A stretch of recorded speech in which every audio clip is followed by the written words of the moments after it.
क्या हम कोई गुलाम हैं कि जो आप कहेंगे हम कर लें? Beggars can't do this. Absolutely not.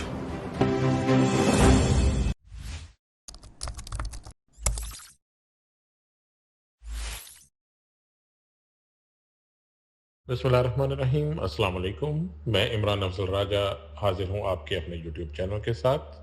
Like कीजिए, सब्सक्राइब कीजिए और बेल आइकन दबाना मत भूलिएगा, क्योंकि ये आपका मोस्ट फेवरेट चैनल बनता जा रहा है। आप लोगों का रिस्पांस बहुत ज़बरदस्त, बहुत मुतासिर कुन। आज की सबसे अहम डेवलपमेंट पीटीआई के लिए, शहबाज गिल के लिए बहुत खास दिन, बहुत अहम दिन। पीटीआई के मौक़िफ़ की जीत बहुत वाज़ेह तौर पर सामने आई। हुकूमती वकला ना सिर्फ अपने इल्ज़ामात को और पुलिस की FIRs को दिफा करने में नाकाम रहे, बल्कि वो ये साबित करने में भी नाकाम रहे कि शहबाज गिल का स्टेटमेंट किसी बगावत के ज़िम्रे में आता था या उनमें कोई दहशतगर्दी या सरकारी मुलाजमीन को उकसाने के ज़िम्रे में आता था। शहबाज गिल की रिहाई ने जहां हमारे निज़ाम इंसाफ को बुरी तरह बेनकाब किया, वहीं साहिब इक़्तिदार लोगों की मनमानियों, लाकानूनियत और जिसकी लाठी उसकी भैंस वाला फार्मूला भी हमें सिखा दिया है। मुझे सोच में डाल दिया कि क्या मुझे कानून का एहतराम करना है या अपने पैसे के जोर पर कानून को अपने ताबे लेकर आना है। गिल साहब की गिरफ्तारी के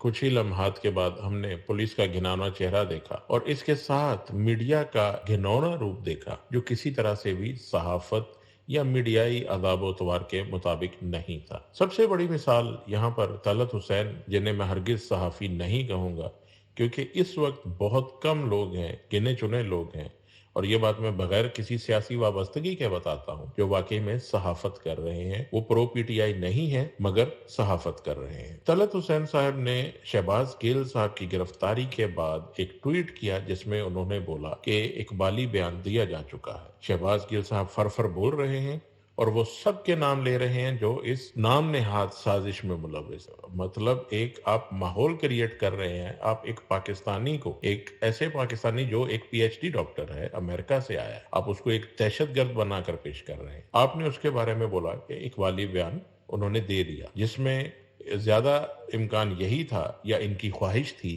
कि उसमें इमरान खान साहब का नाम लिया गया। हकीकत में कोई इकबाली बयान दिया ही नहीं गया। अब अगर मौसूफ वाकई में सहाफत करते तो हम सवाल करते कि भाई कहाँ गया वो आपका इकबाली बयान, कहाँ गया वो फरफर इकबाल जुर्म करता शहबाज गिल, किसने रिकॉर्ड किया, किसके सामने हुआ, आपने ये गलत खबर किसके कहने पर फैलाई, आपकी इत्तला का जरिया क्या। मगर ये असूल पसंद लोगों से सवालात किए जा सकते हैं, बिकाऊ लोगों से आप सवाल नहीं कर सकते। फिर बात यही खत्म नहीं होती। मौसूफ फरमाते हैं शहबाज गिल को हिदायत पार्टी कमान की तरफ से दी गई, मतलब इमरान खान की तरफ से दी गई, और गारंटी भी थी कि चैनल इसमें मुदाखलत नहीं करेगा। अब मौसूफ के बोलने का अंदाज ऐसा है जैसे कोई बहुत बड़ा जुर्म हो रहा था, जिसकी पूरी मंसूबाबंदी की गई थी, जिसके पीछे पूरी पार्टी क़यादत, पीटीआई की टॉप क़यादत, इमरान खान साहब और खुद चैनल मालिक सलमान इकबाल, उस प्रोग्राम की होस्ट, और उनके दीगर शुरका भी इस साजिश में मुकम्मल तौर पर मुलव्विस थे। इस मनगढ़ंत खबर और इस कहानी के पीछे मुझे नहीं मालूम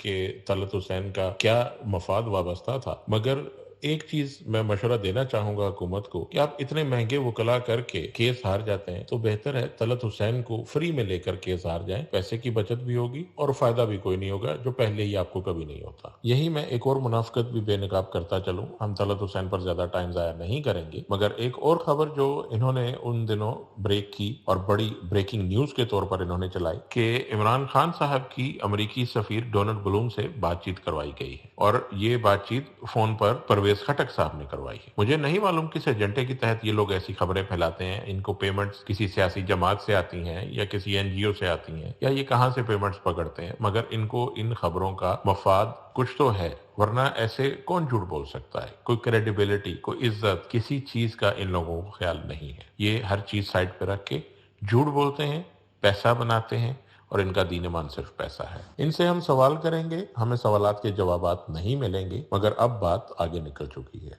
इतनी घटिया और इतनी गलत खबरें फैलाने पर इनके खिलाफ कानूनी चाराजोई होनी चाहिए, कानून होना चाहिए, और जब तक आप इन्हें गले से नहीं पकड़ेंगे, आपको कभी हकायक नहीं पता चलेंगे कि इस सब के पीछे कौन बरसरे पैकार होता है। शहबाज गिल साहब के केस में दूसरा बड़ा ब्लंडर जो किया गया वो मीडिया के साथ उनकी रिहाइशगाह पर रेड करना था। कहते हैं कि जो मौका लड़ाई के बाद याद आए उसे अपने मुंह पर मार लेना चाहिए। आपको पहले पूरे हफ्ते में याद नहीं था कि शहबाज गिल साहब की रिहाइशगाह पर रेड की जा सकती है। आपने ये ड्रामा लेट प्लान किया, आपने मीडिया को साथ में लाया। मीडिया भी अपना फेवरेट जो आपके नक्शे कदम पे चलता है, या आप कह सकते हैं कि वो सियासी पार्टी से बाकायदा मुंसलिक है। अब उस मीडिया हाउस की वक़्त एक सियासी पार्टी के मीडिया सेल से ज्यादा नहीं है। इतने दिन के बाद आप उनके घर गए, वीडियोस रिकॉर्ड की। क्या आप गारंटी दे सकते हैं कि इस दौरान उनके घर में कोई टेम्परिंग नहीं की गई? जैसे शहबाज गिल साहब ने खुद बोला कि जो चीजें वो अपनी जगह पर रखते हैं वो चीजें वहां पर नहीं पाई गई, बल्कि मुख्तलिफ जगहों पर पाई गई। क्या गारंटी थी कि वहां कोई बाहर से अफराद आकर कुछ प्लांट नहीं करके गए? फिर वहां से एक सैटेलाइट फोन भी मिला, आपको एक गन मिली, वो सब कहाँ थे? आपके सहाफियों ने तो इसको एक अजीम दरियाफ्त करार दिया था। वो तो कहते थे कि ये तो इंडिया और इसराइल से राब्ते पकड़े गए हैं। सैटेलाइट फोन को इतना बड़ा जुर्म करार दिया गया था कि जैसे ये किसी दुनिया में मुमकिन ही नहीं कि एक आम सिविल आदमी से सैटेलाइट फोन पकड़ा जाए। फिर भी हुकूमती वकला ने इन चीजों को कोर्ट में ना ही पेश किया और ना ही इस बात पर कोई जिरा की गई। सवाल ये पैदा होता है कि जो कार्रवाई आज की गई, क्या वो 3 हफ्ते कबल नहीं की जा सकती थी? यही सवालात क्या जज साहिबान आज से 3 हफ्ते कबल पूछकर एक बेगुनाह को इस अजाब से निजात नहीं दिला सकते थे? केस अभी चलेगा, मगर सब जानते हैं इस केस में कोई जान नहीं है। ये सब मनगढ़ंत और एक निशाने इबरत बनाने के लिए, सबक देने के लिए इसको केस बनाया गया। पहले दिन से पूरा पाकिस्तान ये देख रहा था कि एक ओवरसीज पाकिस्तानी के साथ कैसा गैर मुनसिफाना सलूक किया जा रहा है, उसको टॉर्चर किया जा रहा है। इसी बीच इमरान खान साहब ने 2 ऐसे स्टेटमेंट्स दे दिए जिसके ऊपर बेबुनियाद दहशतगर्दी और तौहीन अदालत के मुकदमात बन गए। हम इस सब प्रॉब्लम से बच सकते थे, मगर निजाम इंसाफ की फराहमी इतनी तेजी से सिर्फ शरीफ खानदान को मुयस्सर है, बाकी सबको या तो अपनी मौत का इंतजार करना पड़ता है या फिर वो किसी ऐसी खुशकिस्मत घड़ी का इंतजार करते हैं जब जजेस को रहम आ जाए और वो कहें कि लाओ सुनाओ, हम देखते हैं तुम्हारा केस क्या है। लिहाजा ये जो 3 से 4 हफ्ते शहबाज गिल ने अजियत में गुजारे, इनका मुदावा कभी नहीं होगा। मगर हमारा निजाम इंसाफ 139वें नंबर या हो सकता है इससे भी ऊपर चला जाए। हमें दुआ करनी चाहिए, अल्लाह ताला हमारे हाल पे रहम करे। अस्सलाम वालेकुम।